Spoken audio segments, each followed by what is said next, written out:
Oui,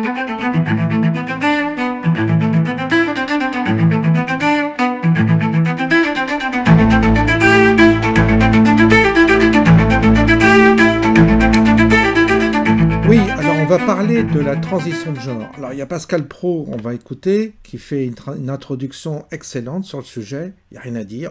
Il faut vraiment faire écho à ce que nous dit Pascal Praud, et c'est bien qu'il le monte au créneau, parce que nos enfants sont en danger, à cause d'une part de la propagande, et en plus à cause de la facilité qui va être donnée à ceux qui désirent changer de sexe, notamment aux plus de 16 ans. C'est ce que veut la haute autorité de la santé, qui est manipulée par des lobbies pro-transgenres.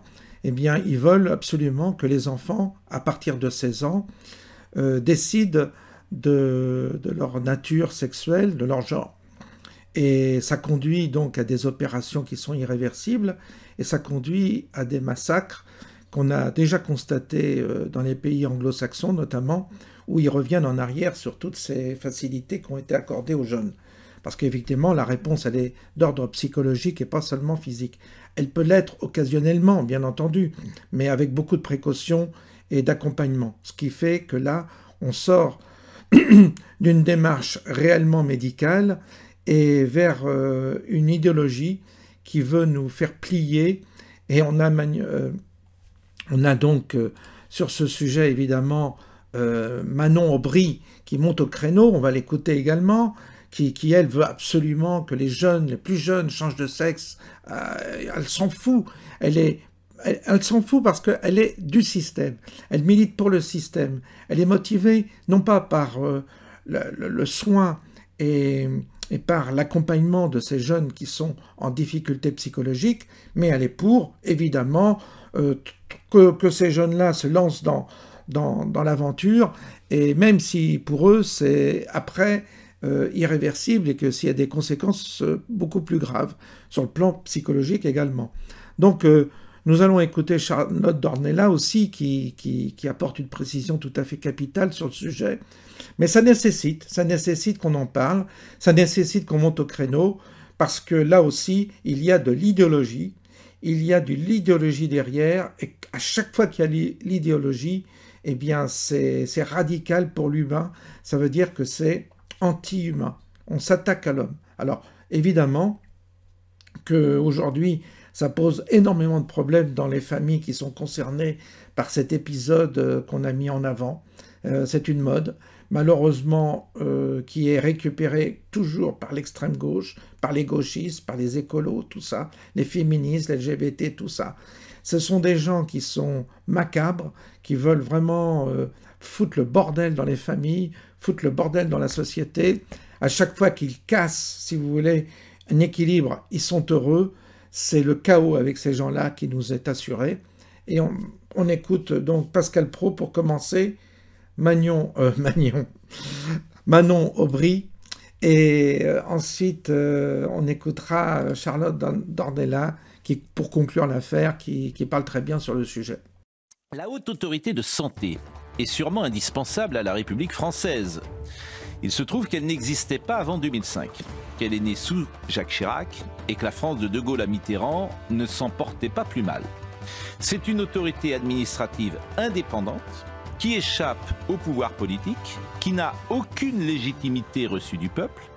Elle emploierait plus de 500 agents avec un budget de fonctionnement proche de 70 ou 80 millions d'euros. Cette haute autorité de santé a recommandé que la transition de genre soit prise en charge par la sécurité sociale dès l'âge de 16 ans. Par exemple, la rhinoplastie, le contour du visage, la greffe des cheveux seraient remboursés pour un adolescent ou une adolescente de 16 ans qui en ferait la demande. La haute autorité de santé est composée de 7 membres, mais elle a délégué son avis à un collège d'experts. Il se trouve que la justice administrative a demandé à la haute autorité de publier le nom de ses experts et la haute autorité a refusé. Voici comment fonctionne la France.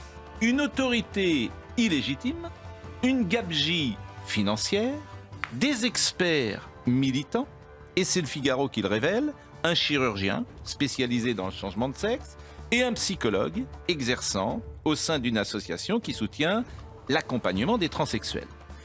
Alors bien sûr, cet avis de la Haute Autorité de Santé a peu de chances d'être suivi. Mais convenez que ce pays marche sur la tête. Souvent, j'ai utilisé l'expression « ouvrir le capot » au sujet d'une information qui arrivait au devant de la scène.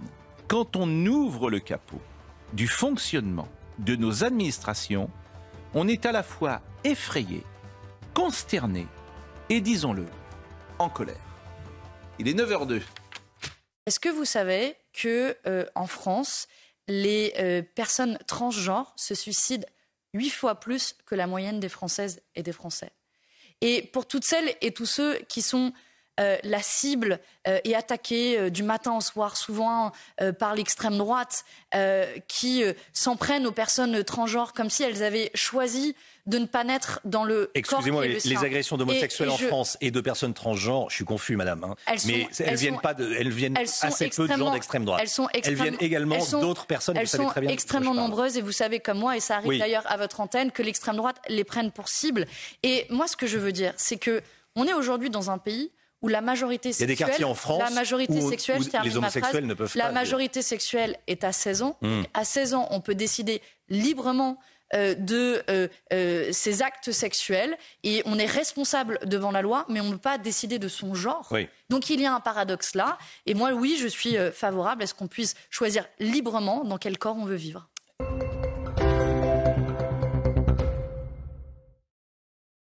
Accès gratuit à la transition de genre à partir de 16 ans. Et c'est surtout que le rapport repose sur un principe de base qui est celui des militants, c'est l'autodétermination. À partir du moment où quelqu'un, et là à partir de 16 ans, vous dit je suis un homme ou je suis une femme ou je suis non-binaire, tout le système médical doit se mettre en branle pour répondre à cette demande sans jamais la questionner. D'où le fait qu'il n'y a plus d'entretien psychologique préalable nécessaire.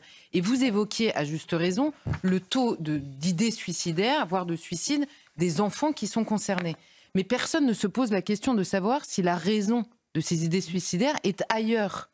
Or, c'est évidemment la question première qui doit se poser. Est-ce que finalement la volonté de changer de sexe n'est pas une mauvaise réponse à un mal-être bien réel? D'ailleurs, oui. Oui, alors les associations vous répondent pas du tout, les gens savent mieux que vous. Bon.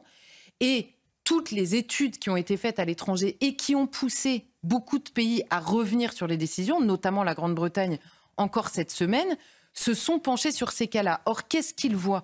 Que initialement, naturellement, on va dire, tous les enfants qui allaient voir les médecins pour cette raison étaient d'abord des garçons.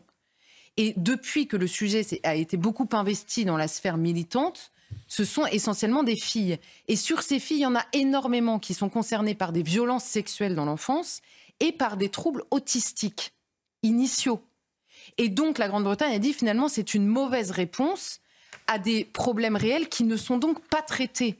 Donc c'est finalement, quand vous poussez les gens dans leur souffrance en leur disant vas-y, trouve la réponse toi-même et diagnostique-toi et on va faire tout ce qu'il faut, quitte à mutiler ton corps, à changer, à te donner des hormones de manière irréversible, c'est de la folie furieuse.